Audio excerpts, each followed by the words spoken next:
Ce programme est financé par les amis et partenaires du ministère de Joyce Meyer. Vous voulez que Dieu vous utilise? Eh bien, écoutez ceci. Dieu veut faire des choses avec vous avant d'en faire à travers vous. Amen.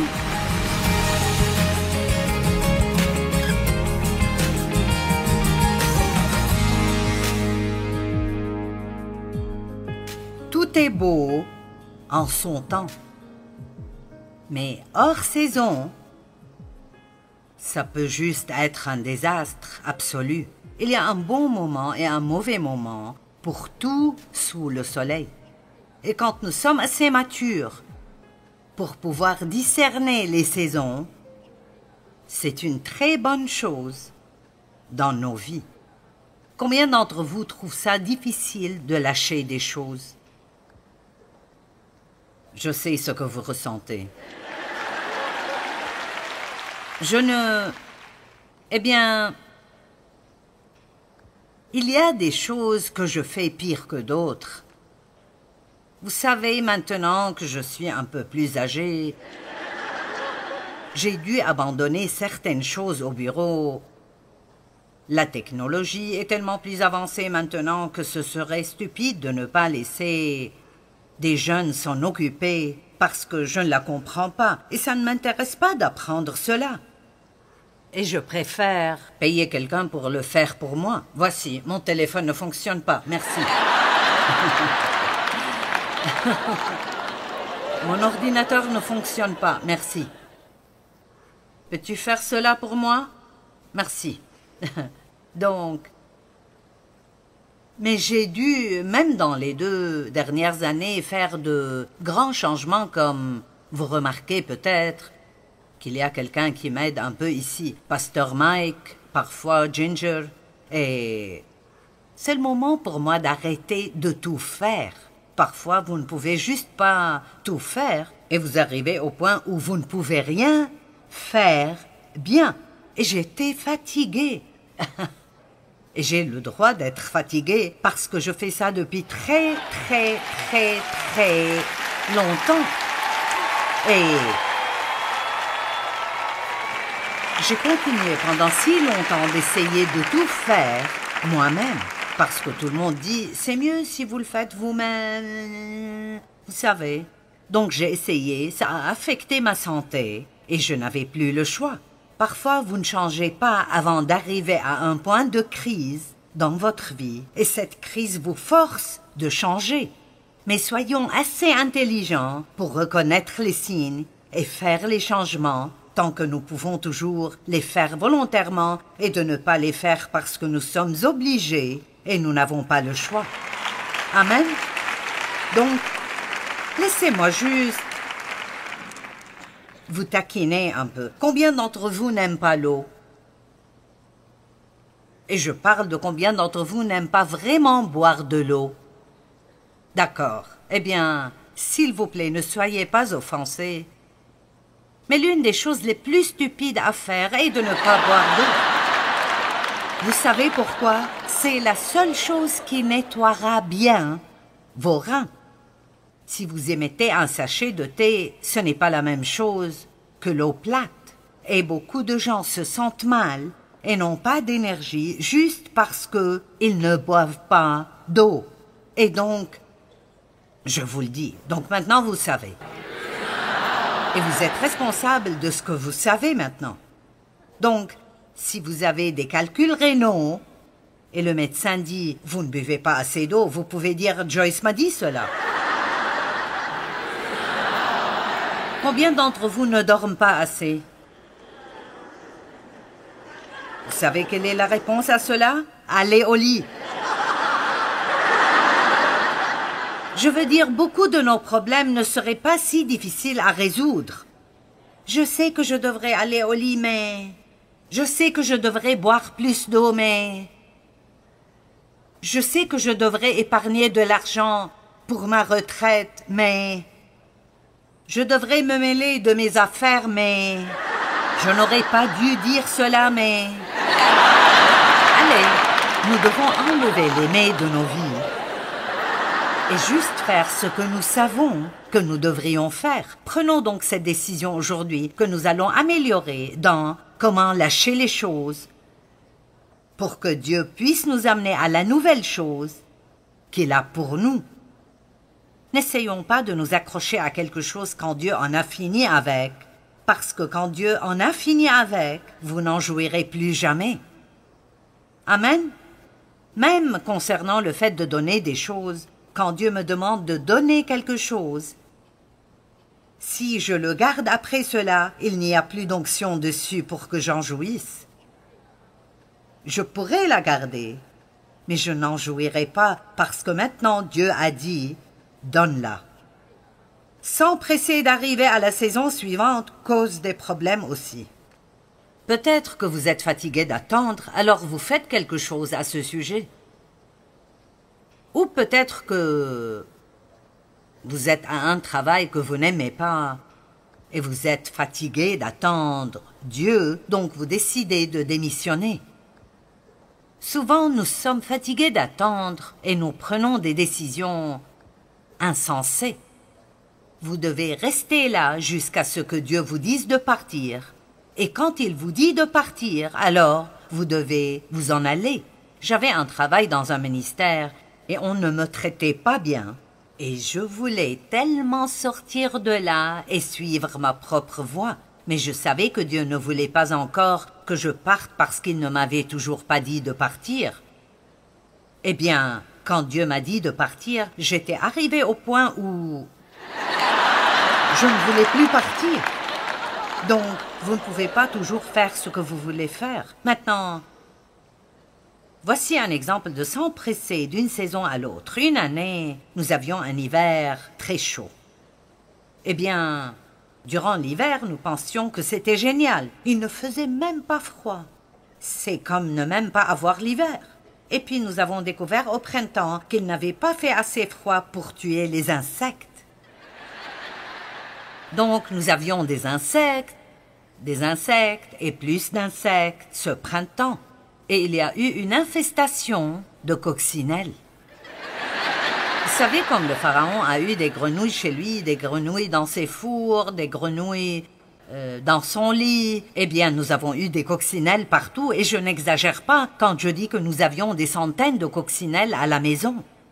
Et vous savez, ceux qui ont des allergies n'ont pas aimé ça, parce qu'il n'a pas fait assez froid pour tuer les choses qui les gênaient pendant le printemps. Donc, ça semble être amusant de pouvoir sauter une saison et arriver à celle d'après. Mais beaucoup de gens, par exemple, veulent sauter la saison où Dieu nous forge, nous réprimande et change des choses en nous, et ils veulent aller directement d'être nés de nouveau à, vous savez, de grandes choses dans leur vie.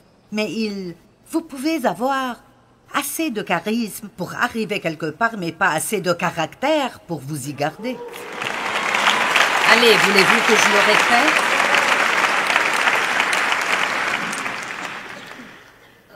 Quand j'enseignais à 20 personnes chez moi au salon, je pouvais prêcher alors comme je le fais maintenant. Et je regardais des prédicateurs à la télé et je me souviens d'avoir pensé « Je ne sais pas pourquoi Dieu me laisse coincé chez moi, je peux prêcher mieux que ça. » Eh bien, c'est pour ça que j'étais coincée au salon. Ce n'était pas que je ne pouvais pas prêcher, mais j'avais une mauvaise attitude. Allez, je vous parle. Vous êtes peut-être là à penser, eh bien, j'ai posé ma candidature pour faire partie de l'équipe de louanges et ils ne m'embauchent pas et je peux chanter mieux qu'eux. Eh bien, avant de changer d'attitude, vous resterez là où vous êtes. Parce que Dieu s'occupe plus de notre attitude et de notre caractère que de ce que nous pouvons faire pour impressionner les gens. Donc, si vous êtes vraiment doué et vous ne comprenez pas pourquoi Dieu ne vous utilise pas, vous devriez vérifier votre caractère. Demandez-vous, comment est-ce que je traite les gens? Comment suis-je quand il s'agit de critiquer et de juger d'autres personnes? Voilà les choses qui sont importantes pour Dieu. L'homme regarde l'extérieur, mais Dieu regarde le cœur. Amen. Et c'est pourquoi parfois Dieu utilisera quelqu'un et vous ne pourrez pas comprendre pourquoi il choisirait cette personne.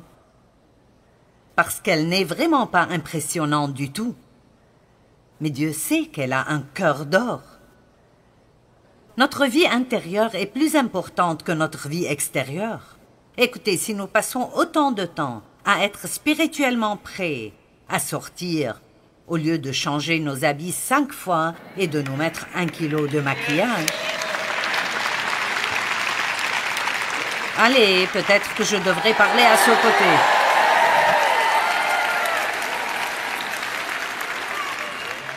Il me faut près de 45 minutes le matin pour aller de ce à quoi je ressemble quand je me réveille à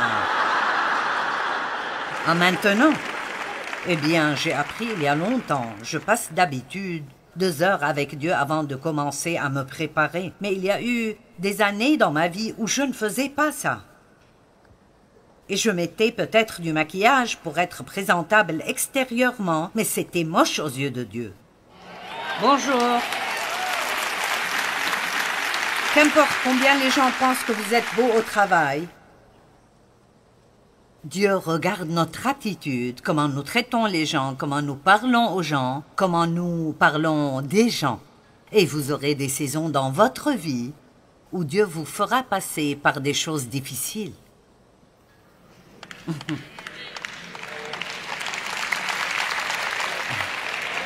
Des saisons de réprimande, des saisons où rien n'arrive comme vous le voulez, juste pour voir comment vous agissez. Allez.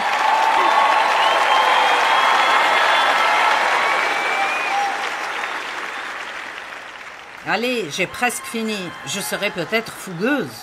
On ne sait jamais. Labourer la terre en friche. Il y a des saisons de labourage. Imaginez si vous étiez un champ plein de boue qui n'a jamais été labouré et tout d'un coup un fermier vient avec une charrue et commence à le labourer. Je pense que ce ne serait pas agréable.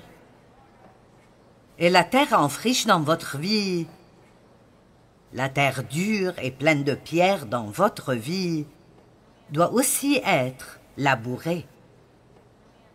Vous voulez que Dieu vous utilise? Eh bien, écoutez ceci. Dieu veut faire des choses avec vous avant d'en faire à travers vous. Amen. Oh mon Dieu, si seulement je pouvais vous expliquer ce que j'ai dû traverser pour pouvoir être là aujourd'hui. Oh mon Dieu. J'avais une si mauvaise attitude à cause de la façon dont j'ai été traitée. Je m'apitoyais sur moi-même. J'étais rebelle spécialement envers n'importe quelle sorte d'autorité masculine.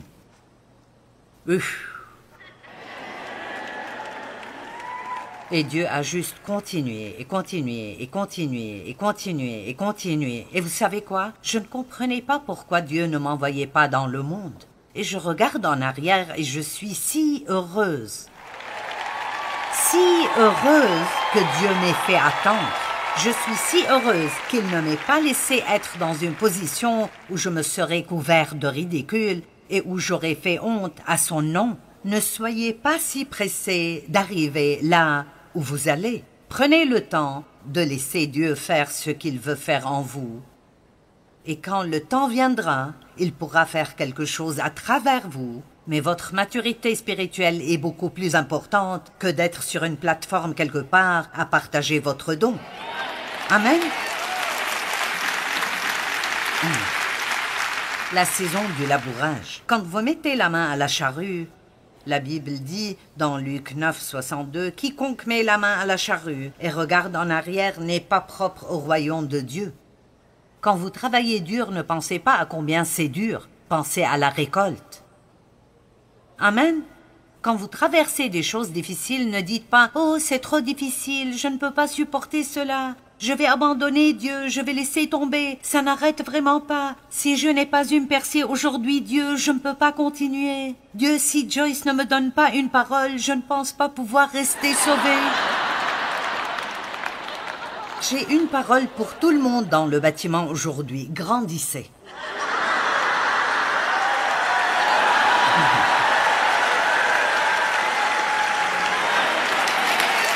Et je le dis à moi-même aussi. Et je ne vous dis jamais rien que Dieu ne m'a pas dit à moi. Amen. La Bible dit que nous devons labourer dans l'espérance. Et l'espérance est une attente que quelque chose de bien arrivera avec vous à n'importe quel moment. J'aime cela. Nous devrions vivre avec une telle attente. Et quand les choses sont difficiles dans nos vies, nous devons traverser cela avec l'espérance. Nous devons dire « toutes choses concourront pour le bien ». Ceci arrive pour une raison. Je ne sens peut-être pas que j'en ai besoin, mais Dieu fera marcher cela pour mon bien. Ceci m'aidera à grandir et à maturer. C'est de l'expérience que je pourrai utiliser plus tard dans la vie. Amen. Il n'y a rien de meilleur que l'expérience. Vous savez, vous croyez ce que je dis parce que vous savez que j'ai traversé les choses dont je vous parle maintenant. Je n'ai pas juste acheté un livre de sermons et je n'invente pas ces messages. J'ai vécu ces choses. Et quand je vous dis que Dieu fera que toute chose concourt pour votre bien si vous lui faites confiance, je sais par expérience que Dieu fera que toute chose concourt pour votre bien. Quand je vous dis que si vous n'abandonnez pas et vous ne laissez pas tomber, le temps de la récolte arrivera, je peux vous promettre que votre temps de récolte arrivera. Vous pouvez labourer dans l'espérance. 1 Corinthiens 9, 10. Oui, c'est à cause de nous qu'il a été écrit que celui qui laboure doit labourer avec espérance, et celui qui foule le grain, fouler avec l'espérance d'y avoir part. J'aime ça. Quand la terre en friche est en train d'être labourée, ce n'est pas très amusant. C'est difficile. Apprendre comment obéir à Dieu est difficile, mais quand vous apprenez comment promptement et rapidement obéir à Dieu, la vie devient belle. Belle. La réponse à tout problème est de découvrir ce que Dieu dit et de le faire. Osée 10, 12. Semez selon la justice, moissonnez selon la miséricorde, défrichez-vous un champ nouveau, il est temps de chercher l'Éternel, jusqu'à ce qu'il vienne et répande pour vous la justice. Ça veut dire, préparez-vous pour des bénédictions. Peut-être que maintenant, votre terre en friche et que vous êtes en colère contre quelqu'un et vous ne laisserez pas tomber. Combien de personnes ici aujourd'hui ont besoin de pardonner à quelqu'un?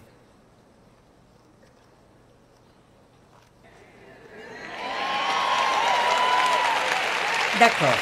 Laissez-moi vous dire quelque chose. Le plus grand problème que nous avons en tant que croyants est le manque de pardon, de rester offensé, d'être en colère contre les gens. Je veux dire, c'est le problème numéro 1 dans l'Église. Si nous apprenions tous comment pardonner rapidement comme Christ nous pardonne, allez.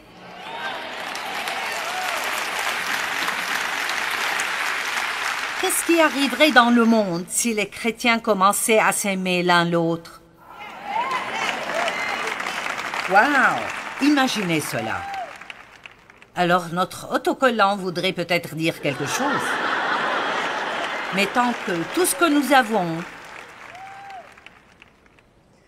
est des choses qui pendent de partout, qui disent « je suis chrétien, je suis chrétien », tout ce que nous faisons est nous faire regarder. Donc, si vous mettez un autocollant sur votre voiture, respectez la vitesse limite et n'insultez pas les gens.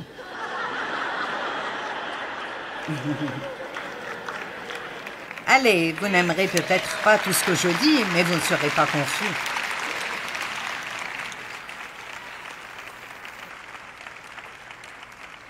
Allez, c'est le moment de pardonner. Il est temps de lâcher prise.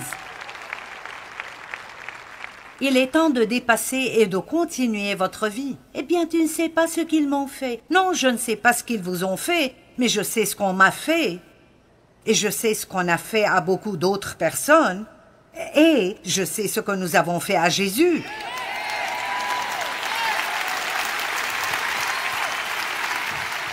Il n'y a pas de raison pour quiconque. Vous ne trouverez pas d'excuses assez bonnes pour vous accrocher à la colère.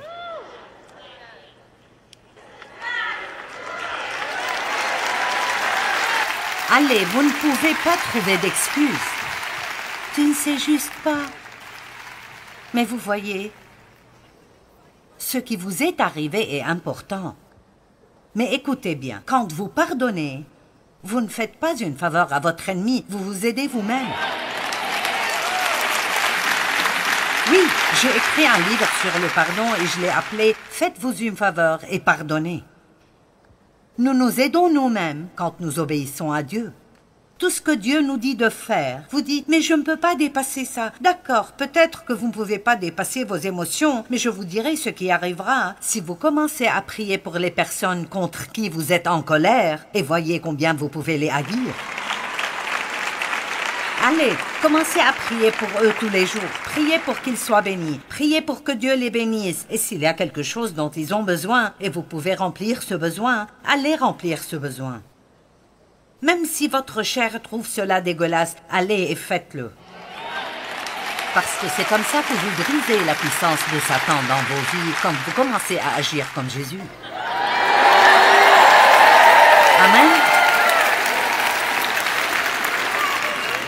Si vous êtes le pasteur d'une église locale et quelqu'un que vous avez fait grandir dans le Seigneur, prend la moitié de votre congrégation et fait une église au coin de la rue, achetez-lui un système de ce nom.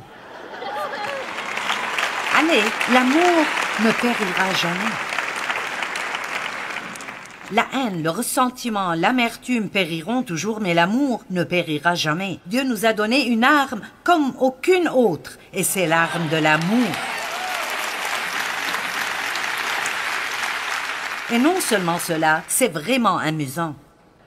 C'est amusant de rendre le diable furieux et de le faire vous regarder aimer quelqu'un qui vous a maltraité. Houhou! Dans quelle saison êtes-vous maintenant? Ou est-ce que Dieu vous enseigne à être moins égoïste? Pas de réponse, d'accord. Et à propos d'être plus discipliné? Ou de se débarrasser des dettes? Vous devez arrêter de sortir votre carte partout où vous allez. C'est si amusant de dire « mettez-le sur mon compte ». Mais la facture vient. Amen. Est-ce que Dieu vous dit que c'est le moment de vous occuper de votre santé et de prendre soin de vous-même? Peut-être que Dieu vous dit d'arrêter de manger des saletés tout le temps. Ne combattez pas les saisons de votre vie et rappelez-vous ceci. Ne pensez pas pouvoir toujours faire ce que vous avez toujours fait, parce que les choses devront changer. Et quand elles changent, ne résistez pas. Ça vous rend juste misérable si vous résistez.